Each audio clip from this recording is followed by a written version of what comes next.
Welcome to the Pitmaster Podcast. We're barbecue competition competitors that aim to share information, advice, tips, and tall tales about our favorite pastime. Head over to thepitmasterpodcast.com for all things Pitmasters, or follow us on your favorite social media platform.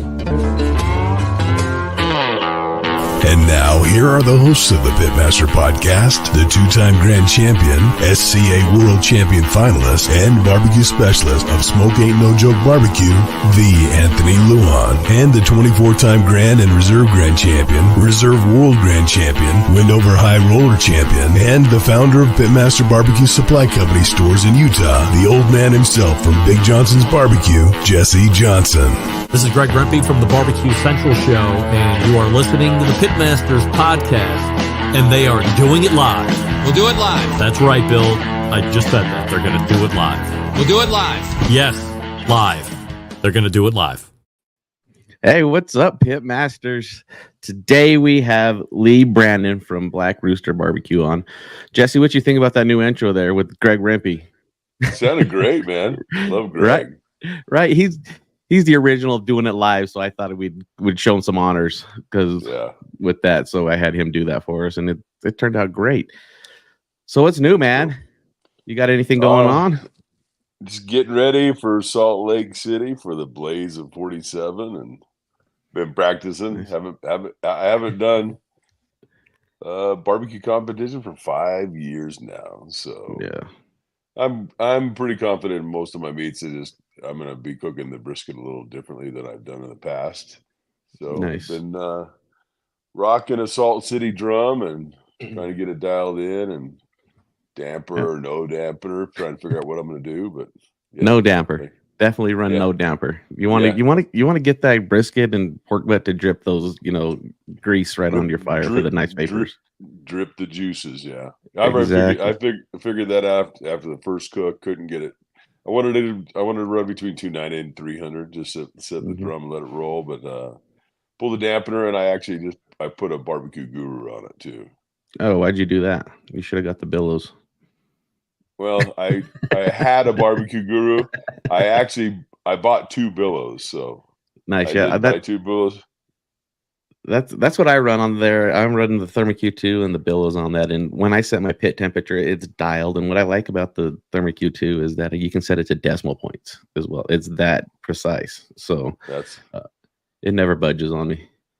Well, I bought the billows, and I bought I bought two of the smoke setups as well. So nice. Should be right. Heck yeah. Well, I'm running some pork butts today, some ribs. I'm doing some testing myself, so we'll see how the outcome is for that. And I have Bingham's Meats up in Morgan built me some custom collars. I guess that's what you call it, custom collars. It's I'm just gonna be running money muscle. Don't have to worry about 4.5 pounds anymore. So I'm running money muscle, and I'm gonna do something very unique. I haven't heard of anybody doing this, and I'm not gonna share it right now because if you win, you have to. It's gonna be mandatory. Yeah, if I win, yeah, it's gonna be interesting. Be an interesting little technique, and be interesting how it looks in the box. So. Well, heck yeah. I'm just running some ribs and pork butt today, do some testing, and enjoy this Sunday for sure. So I don't have any comps for a minute, so I'm kind of jealous. Well, me and my family, we had the Cash Carnage Demolition Derby last night. So I do those sound and announce those derbies, and then my family cooked up there. So we did a whole bunch of. We did like 450 hamburgers and a couple hundred hot dogs. Yeah, they were rocking. They were jamming. Yeah. So, well, cool, man. Let's just get on to it. Let's go talk to Leigh Brandon. Sounds like a plan. See what she's up to, and we'll get rolling. So, get ready. We call it Thermapen 1, the first true 1-second cooking thermometer. Its unprecedented speed means Thermapen 1's responsiveness approaches the speed of thought. Because when you're plating the perfect menu or smoking the perfect side of barbecue, you don't have time to think about how your instant read thermometer is accurate to 0.5 degrees in 1 second or less. or how rugged and waterproof it is, or how big, elegant, and bright the backlit display is. You'll just know it works, because our perfection powers your perfection. Seek perfection with Thermapen One.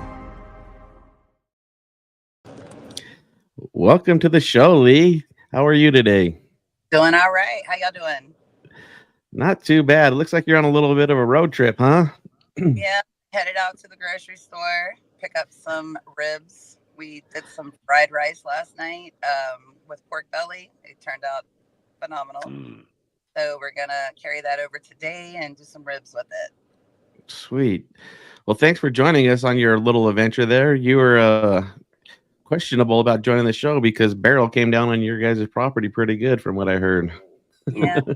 Yeah, had a little bit of damage with some trees. Cars came close to flooding, but we made it out okay. Just got a lot of cleanup work to do. Got it. It's got a lot of wood to burn, so maybe you might as well throw a hog on, huh? Yeah. But yeah, so we just got our power back a couple of days ago. A lot of people in Houston still without electricity. I think it's somewhere around 80,000, 90,000. Wow. Surrounding areas. I think it was close to 2.5 million without electricity. We went, I guess it was 4.5 days without power. Oh, man. But it was hard. Yeah. Oh, I'm sure. Wow. Well, let's get on to it. So Leigh, who are you and what do you do? Yep. So my daytime job, I guess, I'm a banker, right? I work for a major bank. But my hobbies, of course, include, cooking. I do a lot of growing. I'm a country girl living in a big city, right? So I'm a little different, a little out there, but I have my teammate, my spouse, right? We do a lot of cooking, barbecuing, sharing, try to do catering when we can, if we have the time. Of course, we do a lot of benefit help as well. Nice. So what got you into barbecue? Where did the barbecue aspect come into your adulthood or even when you're younger? Right. Yeah. So my father was a cook in the Navy, in the U.S. Navy. So I guess he kind of passed that down to me, right? I picked that up from him. I don't know if I can barbecue like him, but I try, right? But yeah, I guess that's where my roots come from. Very nice. And then what kind of smokers are you guys using? Are you guys just doing a traditional offset? You guys using pellet grills? What is your guys' go-to setup? Yeah, so offset, just traditional offset. Like to use post oak, so we do post oak offset. Not a whole lot of grilling. I mean, weekdays we'll do some grilling, right, for the family, but enjoy smoking with post oak, pecan, a little mesquite. We're in Texas, so post oak comes easy. Mesquite comes pretty easy. Of course, pecan comes easy. Yeah, Right. that's the go-to for a lot of people that are cooking on offsets, and then a lot of people are dropping in some fruit woods here and there. I love running pecan or post oak with some cherry and everything else. So that's so much fun. Yeah. So it's just is your offset just a local built offset, or are you using a Jambo, or what are you rocking? It's a local build, probably built in the early 80s, inherited from my father. We also use a Dynaglow, right? A commercial Dynaglow. It's a huge smoker cabinet with an offset, but the big rig, right, is the one that I inherited from my father. And that pit, it has a lot of history. He used it up in Dallas a lot for NHRA racing.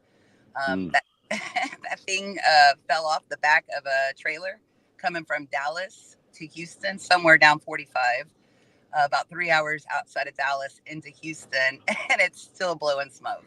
So that's so awesome. Yeah, it was built to last. How big is it? How much meat can you fit on that thing? Oh, wow. So the biggest cook we've done on it is 8 briskets at once. I think it'll hold 10. Dang, that's nice. How big is Big Red, Jesse? Little Red. Or Little Red, yeah, Little Red. Yeah, Little Red. Little Red's now in St. George, so that Little Red would hold. Most I did on Little Red was 48 pork butts at once. That's a Pits and Spits out of Houston, Texas. So I'm sure you're familiar with Pits and Spits, and Yes, I am. I actually found it in Salt Lake City at a pawn shop, and Wow. he had paid nothing for it, and I picked it up for a few $1,000s and then put a couple more $1,000s in it because it had been sitting in the field. It was all rusted out, and we fixed the chamber, and the stainless steel looked great. So yeah, it was. I miss her. I miss Little Red. Oh, we have a celebrity saying happy Sunday. Thanks for watching there, Kevin. We appreciate that, and we got to get you on the show sometime, man. Yeah, so I've cooked on one big pit. I cooked on a stumps. I did a whole hog with that, but I've never really cooked on anything huge on an offset. What is your experience on managing that fire? Are you doing a burn barrel and adding coals, or are you just throwing splits on there? What are you doing to manage a larger pit like that? Yeah, splits. Just keeping the wood going. Usually, if it's a long smoke, right, with briskets, tag team, like where me and the husband are taking turns getting up, baby in the fire. Just keeping it going with wood. Is there a special technique that you use? Like the one offset that I used a few weeks ago, we found out the normal standard wood piece comes in 16 inches. When we throw one split on there, that was way too hot, so we actually ended up cutting them down into 8-inch sections and then feeding it that way. And then we were able to monitor our temperature and keep our temperature more dialed, cutting them down. Are you using the full 16-inch split, or are you just kind of doing the same thing we are, just kind of cutting it down? Yeah, it really depends on what we can get, what wood we're picking up, right, and if how big of the cook is. So, we've had to chunk it down into smaller, 4, 6, 8-inch.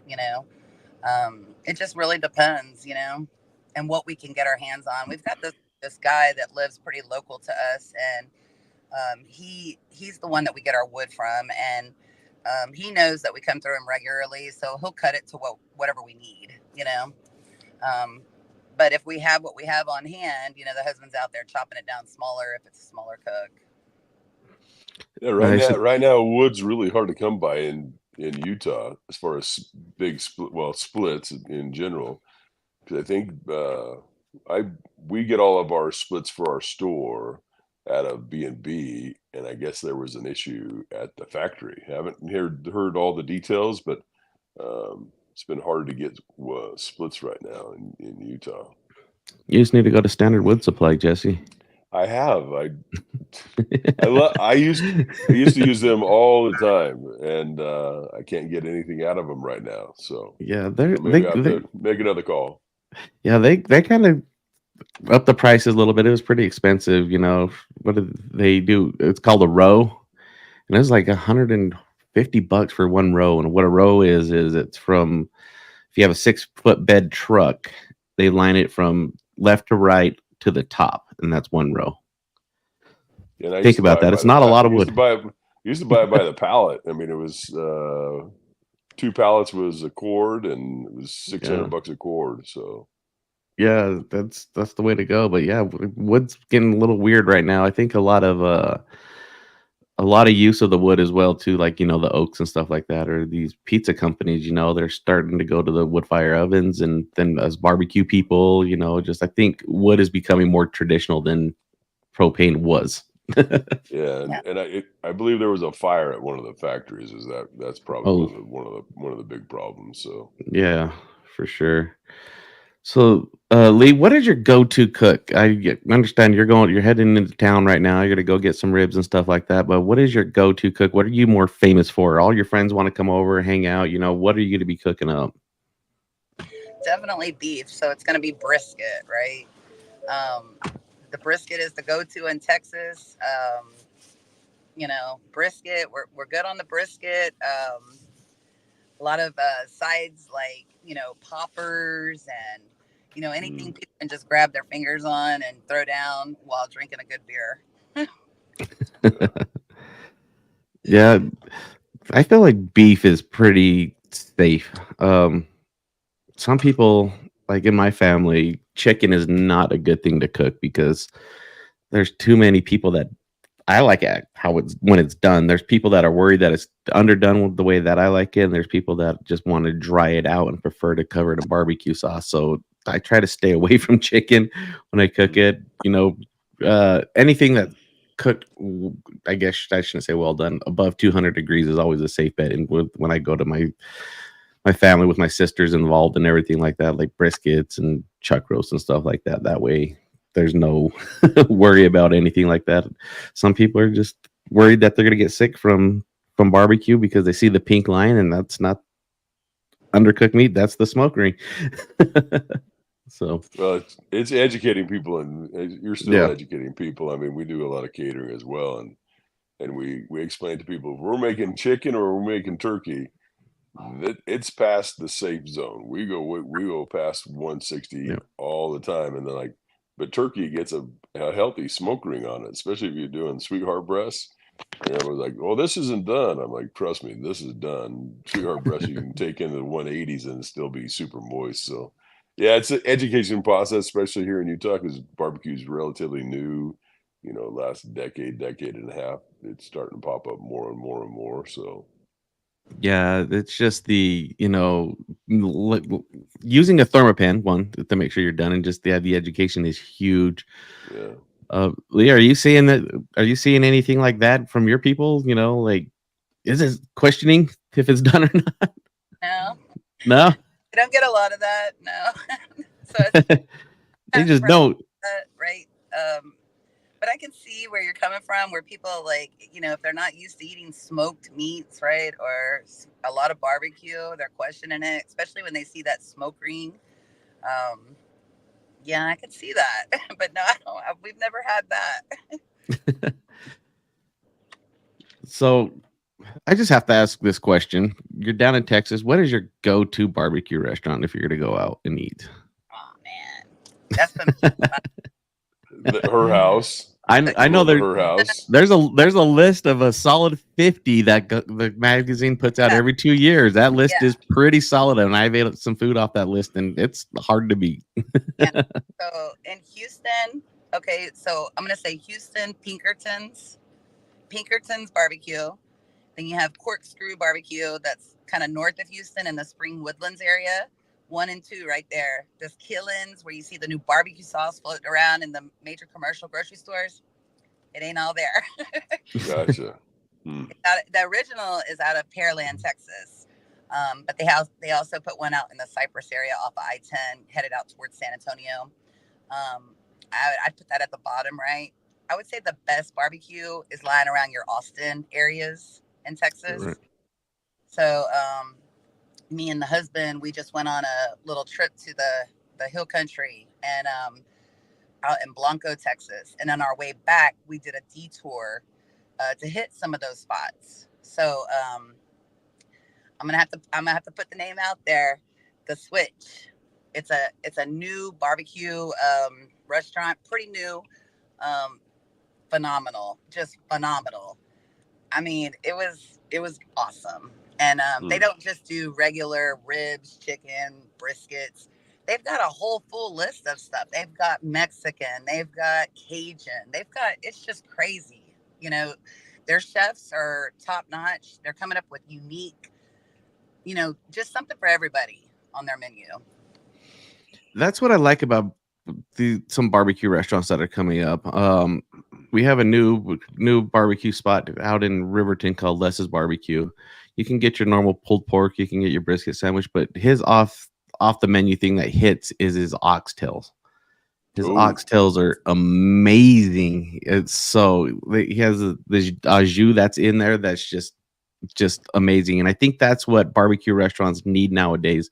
We've all had brisket, we've all had pulled pork, ribs, like that. If you're going to do a barbecue restaurant, it has to be unique and different. My old co-host Rusty, he did nachos, and nachos is his number one seller. Les's is the oxtail up there in northern Utah. There's just a lot of, oh man, I totally spaced the company name, but they have an amazing mac and cheese. I think there just needs to be something off the side of the main meats to make you stand out different from the other barbecue restaurants. Do you guys agree to that? 100%. Absolutely. Yeah, I love Redbird's up here. He's always got some unique sides, but he's doing the traditional meats, because there just isn't much really good barbecue up in northern Utah. So and Redbird's is only open 2 days a week. He's open Wednesday night and Friday days and sells out each time. But yeah, he always does a solid brisket, and then he messes around with burnt ends, and he does some he did biscuits and gravy with brisket, and that was absolutely the bomb. He actually delivered some over to the store. I was teasing him. I mean, you need to deliver now, and he showed up an hour later with a pile of food for me. Oh, wow. Yeah, That's awesome. We got Travis Bate, our community manager, tuned in here. He wants to know, when at the barbecue spot, what are you hoping to see on the menu for sides? Ooh. Leigh, what are you thinking there? What is your go-to side that you're like? Traditional. So I like to see potatoes, like, potato salad, beans, coleslaw, mac and cheese. I'm a Southern girl, so I like to see some collards on there. Green beans are always good. Mm-hmm. I like the traditionals, just the traditionals. What about you? See, What about you, Anthony? I'm bougie. Where's your sides at? I'm bougie. I want some like, lobster mac and cheese, something unique, some baked beans and with some like added meat, some sausage to it. I like the traditionals, but I want something that's going to be unique, that's going to offset it completely different. Pica Rica down there in St. George, one of my favorite barbecue spots. He has an elote corn that is just banging. Things like that. That's something that goes with the meal, that complements the meal, but that's just completely unique and that stands out. So that's what I like. I not to take away from the traditionalists, but I want something elevated. The crossovers, the fusions. Yeah, I always like to try something different off the side of the menu. I mean, it's got. I love it when a place has rocking cornbread. A good cornbread, and like Leigh, I love mac and cheese, and best mac and cheese hands down I've ever had. Unfortunately, it's not a barbecue joint. It was Gordon Ramsay's steak in Las Vegas. He had a smoky chipotle mac and cheese that I would go back. I mean, it was an expensive meal, but I would go back just for the mac and cheese. That's how good it was. So if you can build your sides to the point like people are going, I gotta have those. I gotta have some collards, and they smoked some ham hocks in it, or they had green beans with some smoked ham hocks in it, and add that additional layers as you're building flavors. It's like it's the go-to. You got to go a little above and beyond. Right. Then like Carolina Rose in I guess it's Murray, Utah, kind of maybe. He has a chocolate cornbread that hits, just something different like that. Just those little things I think can set you apart.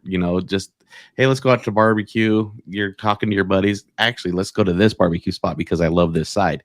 Because you can get the smoked meats, and they're going to be pretty similar here in Utah. But the sides, I think, is going to be my deciding factor for sure. The smoked meats, though, there's so many joints now that just aren't doing stuff the right way. Like the brisket's not right, the ribs aren't right. It's just like it's hit and miss so bad in Utah. And unfortunately, I'm up here in northern Utah, and I don't like to travel south that often. But I might have to start joining you and the whole crew to sample some of the new joints in Salt Lake City and County. Yeah, we need to get that back together. We haven't done that for a while. We just all been crazy busy, people competing. But yeah, we need to get the barbecue inner circle going again. That's just a good time. But as for barbecue restaurants here in Utah, they're not really setting each other apart. In Texas, you have people that are just vouching for these restaurants like you did, Leigh. You vouch for these restaurants that you just named that are delicious. I just don't see that happening in Utah anywhere, and I just think that needs to change. We need a barbecue restaurant that's gonna be the word of mouth that was R&R before they sold. Yeah. Yeah, R&R was solid until they sold. But yeah, just when you go to Texas, Houston area, there's places, I don't know if it's just because it's really popular or is it actually really good. Like Snow's really popular. Tootsie, she has a huge following. Is that really good? From what I hear, it's amazing. Franklin's, is it really good? It's amazing. I just need that here in Utah, on somewhere even on the West Coast. I don't even know anything beyond in Nevada, California that's just that standout where it's a destination barbecue spot. So looks like Leigh, you have a friend coming in. Yeah, Norm, happy Sunday. How you doing, Norm? Yep. So Travis did ask, what's your brisket process? Do you use the crutch wrap, or do you go just low and slow unwrapped when you do your brisket process? Yeah, low and slow, and then wrap about 4 hours, 3.5 to 4 hours in, depending on the weight. Is it a foil wrap or are you using paper? Paper, definitely paper. Yeah, peach wrap, usually peach paper. Nice. And then are you putting a tallow in there? What are you doing for moisture? Is it just spritz, tallow, a little bit of butter? What are you doing to add that moisture into with that paper? Yes. Yeah, sometimes we'll do a little bit of a spritz. If we have tallow from cooks before, we can use that. But just a spritz, gently spritzing every few hours as needed, right? Pretty basic, right? I think the majority of the moisture and keeping that moisture in is just keeping that fire low, not getting it too hot, just babying it, right? Just taking care of it, just watching that temp, not letting it get too high, not getting it too low, right? That could cause a lot of problems. Right. So this is where I'm going to take an opportunity to say butcher paper is amazing. I love butcher paper, but butcher paper is only complementing to anywhere from 0 feet to 2,000 feet in elevation. It's great to use in there because they have the moisture in the air. They're not really worried about, drying it out. But once you hit 2,000 feet to 3,000 feet, it's still safe to use paper, but I would recommend a foil boat just to keep the moisture in there. And then once you hit that 4,000 foot in elevation gain, straight to foil. If you don't use foil, I just think you're going to dry out your brisket. Do you agree with that process, Jesse? Because nope, how many briskets here in Utah? You do not. I absolutely do not. You are absolutely wrong, my friend. So I don't think so. I can argue this. So we teach people at the store all the time we have them take their briskets to 175 before they wrap them. That way they know that their bark's set. I teach them to because a lot of guys don't know how to make their own tallow. So use your tallow, put it on the paper itself, not on the brisket. Wrap the brisket up nice and tight. Just use the Franklin method. That's what I tell people to do. And then I tell them to drop that into aluminum pan. Then they're collecting all that tallow, all the jus that comes off the brisket. It sits in that moisture and helps steam it, and then finish it off in that. And it's a protection factor because most everybody in Utah is using some type of pellet smoker.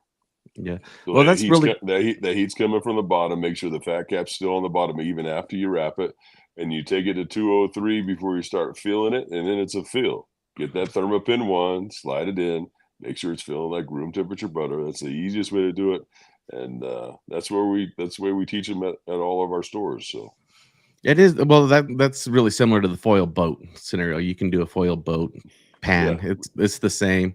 I just feel like that you're risking it here in Utah, especially with the temperatures we're seeing today. If you're going to go out there and cook a brisket, I probably would not wrap in foil temperature just because there's no moisture whatsoever in the air. Well, just add a water pan. That's all you got to do. Add add a half pan, a quarter pan, make sure it's full of water, putting, introducing moisture into the chamber. And if you're rocking a pellet smoker that has 2 racks, put that water pan right underneath the brisket. So Yeah, depends on what you cook it on. I'm just not going to risk the brisket. I'm just going to wrap it in foil. Just Texas scratch it all the way. That's the good part. That's why you haven't won as much as I have. Oh, shots fired. Wow. But then again, we don't want to talk about how many years more you have on me either. So yeah, we'll see next weekend. Huh? Yeah, we'll find out next weekend for sure. Leigh, are you doing the same thing with pork as well? Are you wrapping that, or are you just letting that ride? Because I know a lot of people in Texas just let that ride. Yeah, let it ride all the way. There's something different about the taste, the difference between pork being wrapped and unwrapped after coming off of a pit. There's a different flavor to me. And, I've got this saying, if you're going to wrap it, you might as well throw it in the oven, because it just carries a different flavor. I can't explain it other than the flavor is just different. Pork has a really gamey, I call it gamey, flavor to it sometimes if it's steamed or if it's baked, right? It just tastes different, and I can't get down with that flavor. There's just something about it. So it's unwrapped. Yeah, I just think it's more or less the smoky bark. I think that's what's triggering that, because when you're letting it run for 8 hours unwrapped, you're getting a lot of that smoky wrap, and then when you're breaking that down, that bark is mixing a little bit more while you're breaking that down. But when you wrap it, you're more or less you're doing the braising process. You're steaming it, and then you're also going to be losing a little bit of that bark and that flavor. So when you go to pull it, it's kind of just pulled up in the juices, and you're not going to have that much barbecue flavor. Do you agree on that one, Jesse? Well, it depends on what I'm running on too. If I'm running on the old hickory I've got a significant amount of meat on the pit, I'll let it run. I'll let it run without wrapping it. It's going to affect my yield. Like, that's the big thing about if you're wrapping stuff and you're trying to get the most amount of volume out of your deal. But in an old hickory, it's a rotisserie. You're running really good wood in there, and just if it's full, it's rolling and it's basting each other. And I love running brisket and pork together, and then do it every other shelf, and let it sit and baste each other with the pork flavor and some beef flavor. And man, it turns out some amazing bark when that pit is full. I bet, yeah, because it's all dripping on top of each other, just like a rotisserie. And Yep. and then are you using the same rubs as well? When you're doing your pork and brisket, is it the same rubs, or are you using different rubs where you're getting some of the sweet dripped onto the beef? It's exactly. I season them completely different, but you are getting some of that crossover that kind of enhances the product. But then we do always wrap the brisket and put them back on, and then it keeps getting dripped on by because we cook with the fat cap up on the old hickory, because that's put, like our good friend Jeremy Yoder, put the fat between the meat and the heat. Yep. So, Leigh, what are you seasoning with? What is your go-to brisket and pork seasoning? Are you going to tell us this, or is it just going to be traditional Texas response, salt, pepper, garlic? Salt, pepper, garlic. And skip out on the garlic altogether, so just salt and pepper. Like a lot of salt, real coarse salt. Yeah, that usually seems to be the same answer we get from all of our Texas folks. Just the pepper and salt.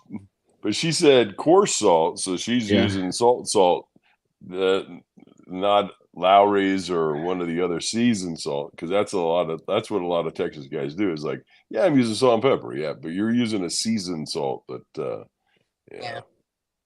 Is it just regular, just the white salt, or are you using when I do it, I like to go to Costco and get the coarse Himalayan salt. I just really like that flavor of that salt. Are you just using just regular Morton salt, coarse grain? What are you using? Yeah, just coarse grain, regular salt. I've done kosher before, like kosher salt. Some of the rocky kosher salt's great. Lots of pepper though, like good chunks of pepper, right? Every once in a while, we'll put a little garlic on there. But to me, it's just salt and pepper. Right. Yeah, I'm never that I guy. really, I like kosher salt. I like the big, huge kosher salt flakes on my stuff. That's Yeah. what we use in all of our rubs as well. Is a mix with that, and then there's a couple different brands, but yeah.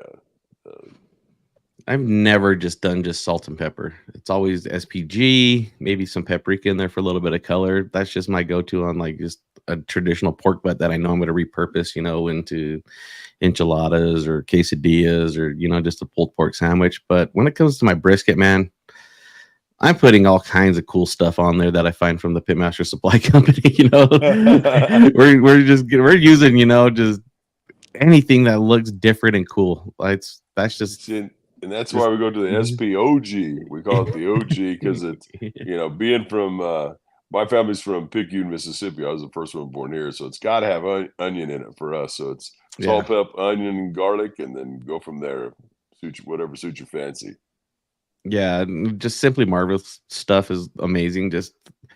I'm just a big fan of just buying something and shaking it on there. I feel like it's just so much easier, and it's going to just be consistent. If I like what I hit something that I really enjoy, I know I can just go buy another bottle and I'm going to get the same results. When I make my stuff at home, it just could be off. And I know when you do make stuff at home, you should weigh it. Weight's better than than tablespoons Volume. And stuff like that. Yep, exactly. So yeah, but weigh stuff by make sure you're doing your mixes by weight, not by volume. Exactly. We got Travis really involved today. This is awesome. He wants to know, Leigh, how are you moving Cajun and Tex-Mex into your barbecue? What kind of fusion and what are you passionate about there? Yeah, so Houston, so I'm really close to Louisiana. Got Cajun roots in my blood as well. So, anything from their seafood to mixing it into barbecue, shrimp, right? Like I love a Cajun shrimp. Anything. I mean, ham hocks, right? We love those ham hocks, smoking them, throwing them in the collards.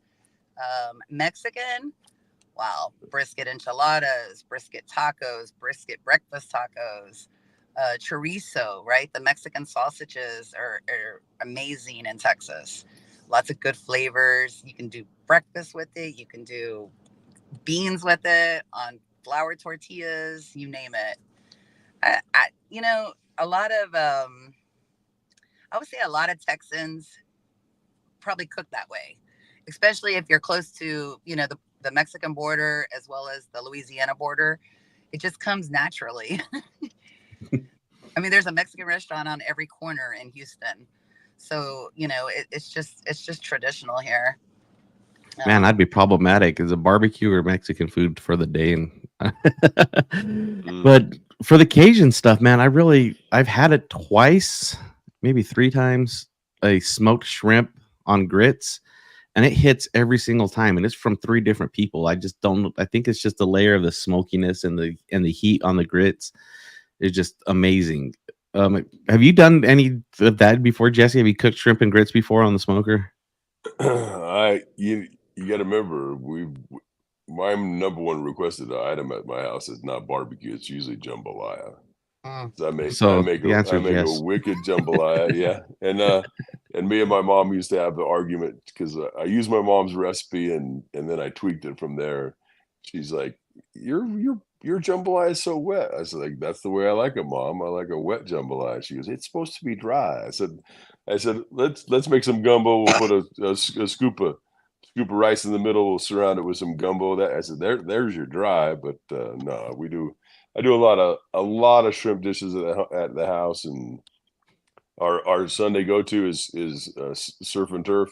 and it's always a steak. And yeah, I'm getting hungry too, Travis. Thanks a lot, buddy. Yeah, so yeah, we're doing steaks on the reverse searing steaks, and then I'm always doing a shrimp or scallop dish for my wife. That's our go-to on Sundays is surf and turf, and then I do a Cajun style, and I can go take it hot or not hot, and then yeah, I just love shrimp and scallops, and maybe a little once in a while I do a little crawfish etouffee. Yeah. Can't leave out the red beans and rice either, right? Oh yeah, it's true. It's The red beans and yeah. rice. No, smoked turkey is really popular in Texas. Smoked turkey, Cajun smoked turkey, right? We do a lot of Cajun deep frying, but a Cajun smoked turkey, woo! And then having leftovers with it, you can throw it in red beans, you can throw it in your jambalaya. You know, I make an amazing dirty rice.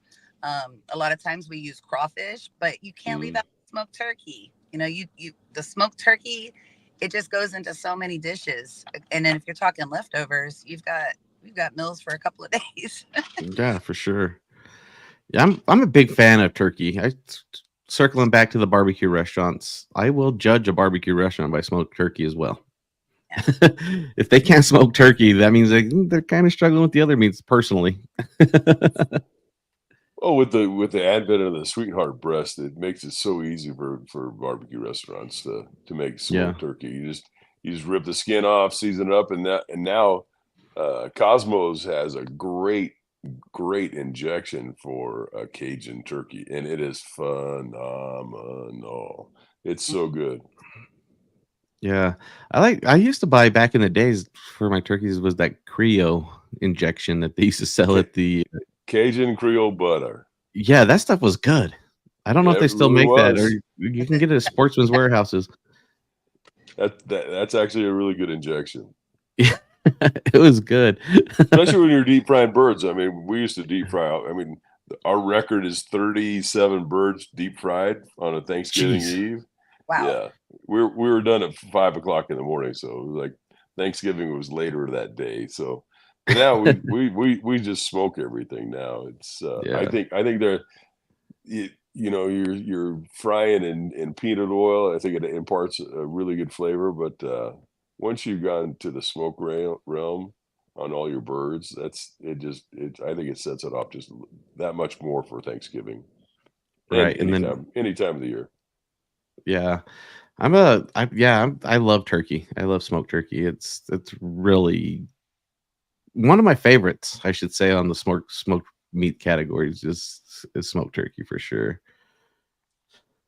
So I want to talk about more Tex-Mex stuff. Can you give us one of your favorite recipes that that you're gonna smoke and then serve up for the Mexican dishes? I really enjoy Mexican food, but I just really haven't crossed that realm completely to just smoked meats and Mexican infusion. So maybe you might be able to inspire me here, Leigh.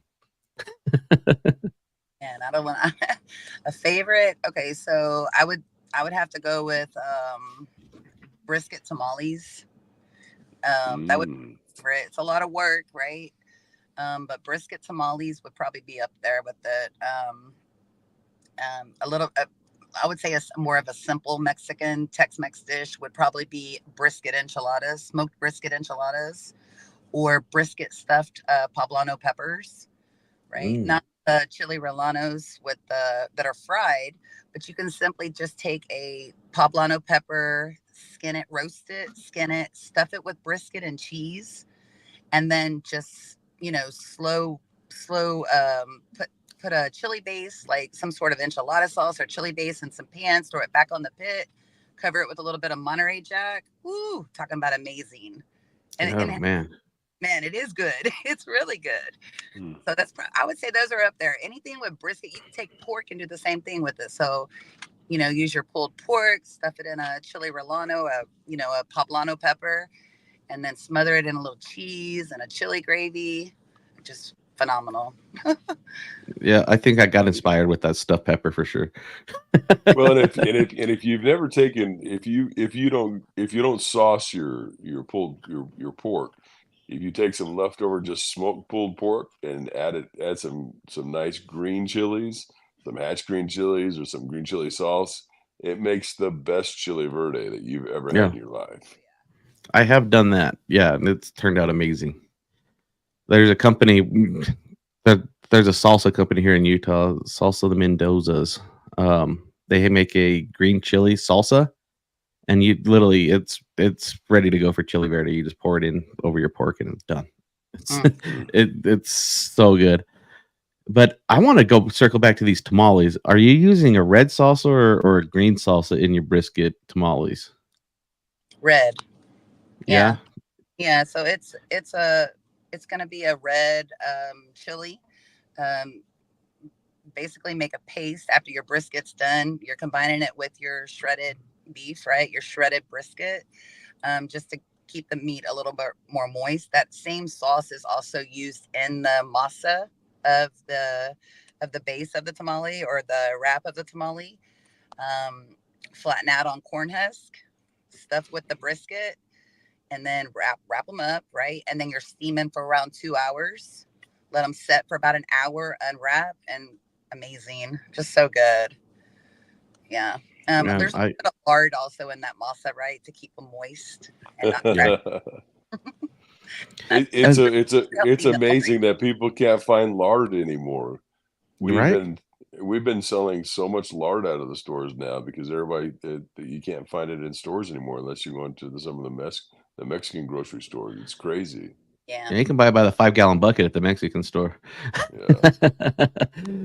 But when it comes to tamales, I'm very particular with my tamales. Once again, Anthony's bougie, but if you're skipping on the meat, don't even bother making a tamale. It has to have that nice bite of meat into it. I've gotten some tamales at restaurants where it's just a little bit. I'm just like, this is all masa, just barely any flavor. Like, what's the point? Yeah. Don't skip on the meat on the tamale for sure. Even some of my favorite tamales are even just the queso ones, the ones with cheese and green sauce. Just they have that. I don't know what kind of cheese it is, but it doesn't really melt, but it's more just a firm. I think it's like a goat cheese. Is that what? No, isn't it cojita? No, I'm not sure if it's quite that cheese, but it's more. It's kind of like a goat cheese. It's not flaky or anything like that. It's really dense and it doesn't melt, but it's amazing in tamales. So if any of our listeners know, chime in really quick. If any of your listeners know, just make you some and drop them off, right? Yeah, true that. All right, Leigh, so we're coming into the end of the show here. Is there anything that you really want to say? You will tell somebody that you're making these pits in your backyard or anything special that you really want to promote yourself on? No, not really. But, I just like to say that, if you've got this passion to smoke meats and, to me, it's not just about, producing a good, meal. It's a passion, right? It's a hobby. It's a passion. If you're into it and you're not really, just keep doing what you're doing out there, I guess is what I'm trying to say. Just keep going, ask questions. I feel like the more I, hear from guys like you or whatever, it just kind of inspires me to like maybe step up a notch. So I'm listening to y'all's, advice about drip pans and all that good stuff. And I was thinking back to myself, hey, you know what? We used to use a drip pan. Why don't we bring back the drip pan? So maybe brisket rent, we might bring in a drip pan again. So, but yeah, thanks for having me, everyone. Yeah, of course. And then did you want to give some social media plugs do you have any social media where people should follow you at or? No, yeah, I don't really mess with all that good stuff, but, no, I don't. Okay. Well, at this point, Leigh, I think you should set up at least an Instagram and start sharing your recipes. Because, man, I would love to learn how to do some of this Tex-Mex and Cajun cooking that you're talking about. So that's just my recommendation. If you do, let us know. I'm on Facebook. That's pretty much the only social media. I'm old school, right? I mess with social media. Facebook only, nothing really else. Here's my husband, by the way, y'all. How's it going? Hey. What's up, boss? Hello. Yeah, we're going to get into the grocery store and, pick up some ribs and throw down today with the fried rice we had last night, that pork belly fried rice. So we're looking forward to that, and maybe some chicken wings. I don't know, something easy. Sounds good. When you cook that tonight, and snap a pic and then tag us. That way, some people that'd be great. Alrighty, sounds good. You guys ready to get out of here and enjoy our Sundays? Happy Sunday, y'all. Yeah, happy Sunday. Alrighty. All right, y'all take care. You as well.